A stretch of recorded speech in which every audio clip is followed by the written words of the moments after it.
Hi guys! Welcome to Jekotech TV! Smile ka muna dyan! Okay guys, let's go! So ayan guys, ito yung kanilang login. So hindi pa tayo pwede mag-login dahil wala pa tayong account. Kaya ang gagawin natin, mag-sign up muna tayo. Click natin itong don't have an account. Yan, simple lang naman.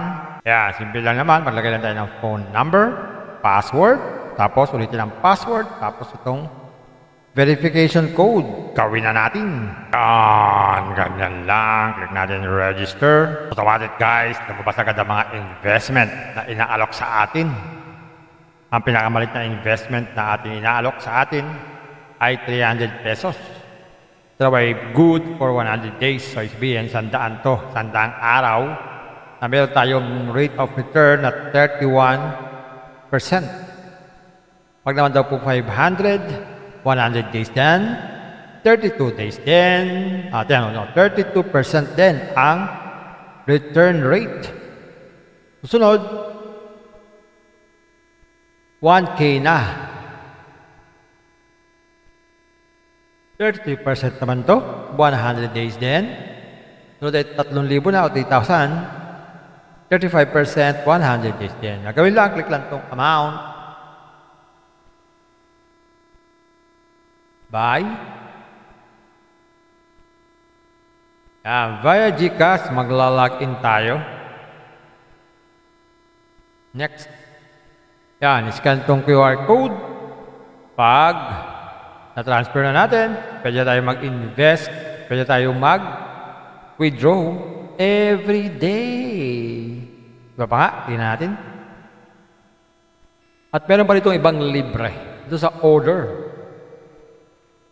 Magkakaroon tayo libre 10 pesos every day, 1% yan. Ang total niya ay 3,650. So pwede na withdrawin yan, basta buhay pa itong application na to. Kaya check natin magkano ang minimum withdrawal. Yan, bago mag-withdraw, click natin itong bank card. So bago tayo mag-check ng withdrawal, click natin itong bank card. Pili tayo ng bank. Yan, GCash lang naman. Tapos lagay tayong GCash name, saka GCash number. Gawin na natin. Yan, ganyan lang. Click natin submit. Yan, successfully na. So check na natin ang withdrawal. Magkano kaya? Yan. So ang minimum withdrawal pala dito ay 100 pesos. At anytime daw, dahil 24/7 to, pwede mag-withdraw at wala raw fee. Diba? Maganda. Pero hindi pa tayo pwede mag-withdraw dahil ang pera natin ay 30 pesos pa lang. Kaya ginagawa nila, tayo ay inaalok ng mga investment. So meron sila ditong my order. Ayan. So meron sila ditong FAQ sa mga frequently asked question na lagi na lamang tinatanong. Pwede tayong basahin yan. At ganoon din ang about us, pwede natin basahin yan. At sumali tayo sa group chat para tayo makasali sa mga update nitong application na to.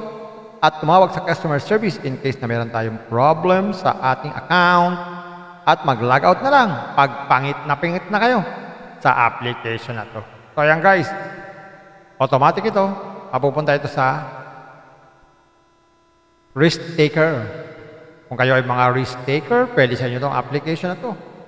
Dahil alam ko naman, pang mga risk taker, kahit anong risk pinapasok. Pero sa mga sigurista, sa mga naghahanap ng pang habang buhay o pang long-term investment, hindi ito ang para sa inyo. Hanap na lang po kayo.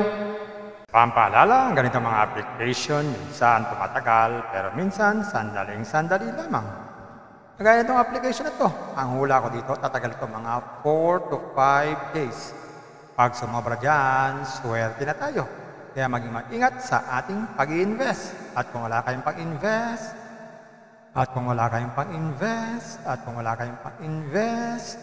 kung may free, sa free na lang muna tayo. Kung may free, sa free na lang muna tayo. At sa pampaalala, ang ganito mga application, minsan tumatagal, pero minsan sandaling-sandali lamang.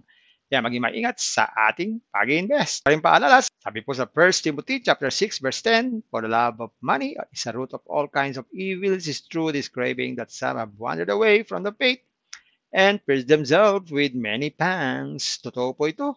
Ang pera naman ay hindi masama. Yan ang ginagamit natin sa pang-araw-araw natin buhay, pambili ng bigas, ulam, sapatos at iba pa.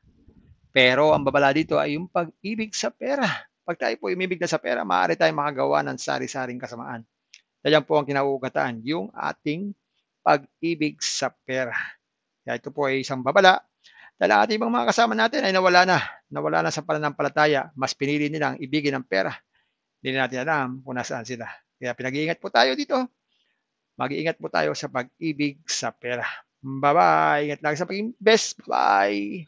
Hi guys! Welcome to Jekotech TV! Smile ka muna dyan! Okay guys, let's go! So ayan guys, ito yung kanilang login.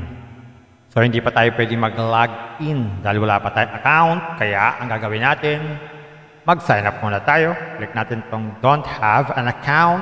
Yan, simple lang naman. Maglagay lang tayo ng phone number, password, tapos ulitin ang password, tapos itong verification code. Gawin na natin. Yan, ganyan lang. Click natin register. Automatic guys, lumabas agad ang mga investment na inaalok sa atin. Ang pinakamalit na investment na ating inaalok sa atin ay 300 pesos. So ay good for 100 days. So sabihin, 100 to, 100 araw na meron tayong rate of return na 31%. Pag naman daw po 500, 100 days din, 32 days din, 32% din ang return rate. Susunod, 1K na. 33% naman to, 100 days din. Sunod ay 3,000 na o 3,000. 35%, 100 days din. Gagawin lang, click lang itong amount.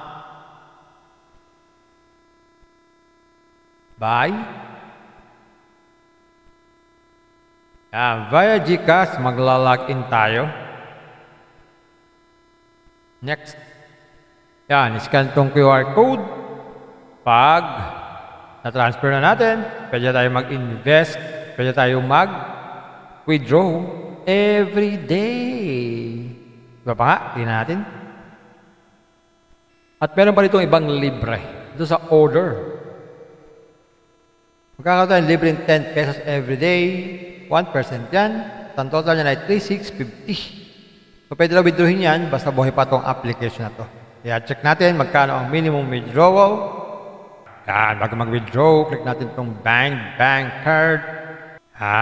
So bago tayo mag-check ng withdrawal, click natin itong bank card. Pili tayo ng bank. Yan, GCash lang naman. Tapos nakita yung GCash name, saka GCash number. Gawin na natin. Yan, ganyan lang. Click natin submit. Yan, successfully na. So check na natin ang withdrawal. Magkano kaya? Yan. So ang minimum withdrawal pala dito ay 100 pesos. At anytime daw, dahil 24/7 to, pwede mag-withdraw at wala raw fee. Diba? Maganda. Pero hindi pa tayo pwede mag-withdraw dahil ang pera natin ay 30 pesos pa lang. Kaya ginagawa nila, tayo ay inaalok ng mga investment. So meron sila ditong my order. Ayan. So meron sila ditong FAQ sa mga frequently asked question na lagi lang namang tinatanong. Pwede tayong basahin yan. At ganoon din ang about us, pwede natin basahin yan. At sumali tayo sa group chat para tayo makasali sa mga update nitong application na to. At tumawag sa customer service in case na meron tayong problem sa ating account.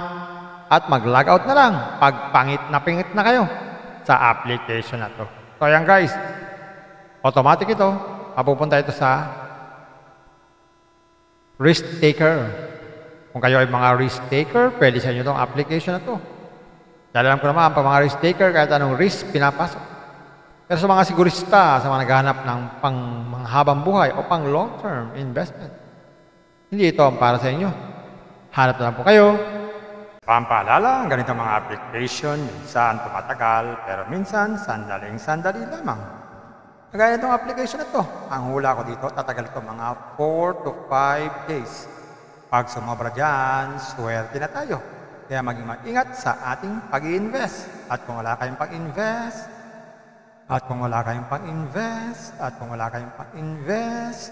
Kung may free, sa free na lang muna tayo. Kung may free, sa free na lang muna tayo. At sa pampaalala, ang ganito mga application, minsan tumatagal, pero minsan sandaling-sandali lamang. Kaya maging maingat sa ating pag-invest. Pa rin paalala, sabi po sa 1 Timothy chapter 6 verse 10, for the love of money is a root of all kinds of evils. Is true this craving that some have wandered away from the faith and pierced themselves with many pangs. Totoo po ito. Ang pera naman ay hindi masama. Yan ang ginagamit natin sa pang-araw-araw natin buhay, pambili ng bigas, ulam, sapatos at iba pa. Pero ang babala dito ay yung pag-ibig sa pera. Pag tayo po umibig na sa pera, maaari tayong makagawa ng sari-saring kasamaan. Yan po ang kinauugataan, yung ating pag-ibig sa pera. Kaya ito po ay isang babala. Dahil ang ating mga kasama natin ay nawala na sa pananampalataya. Mas pinili nilang ibigin ang pera. Hindi natin alam kung nasaan sila. Kaya pinag-iingat po tayo dito. Mag-iingat po tayo sa pag-ibig sa pera. Bye-bye. Ingat lagi sa pag-invest. Bye. Hi guys! Welcome to Jekotech TV! Smile ka muna dyan! Okay guys, let's go!